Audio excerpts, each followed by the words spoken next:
So can you give us a little primer as the scientific expert here in the live stream on the differences between um, aerobic and anaerobic exercise and the impact that it has on diabetes? Yeah, absolutely. I always try to simplify this because we get into these rabbit holes of trying to understand the physiology, but the reality is every person responds differently to exercise. But when it comes to the actual way the body works with aerobic exercise, and no one activity is purely anaerobic or purely anaerobic. I always try to say like it's kind of pulling from both sides, and it may be more predominantly aerobic, which really just means activities like brisk walking, jogging, biking, at a pretty, steady intensity. We're not doing intervals or sprints, right? We use up oxygen to produce energy when we are doing aerobic based activities.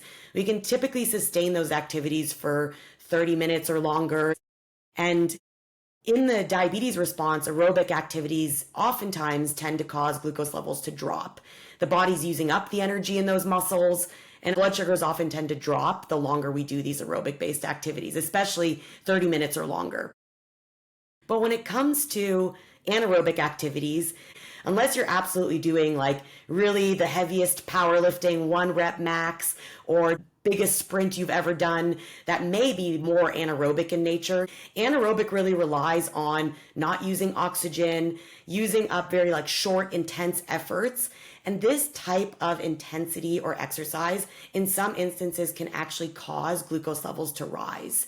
You might have an increase in adrenaline or cortisol because the liver itself in very intense activities may be causing glucose to be released at a faster rate than what the muscles can take up. And so where that glucose is going to end up is often in the bloodstream.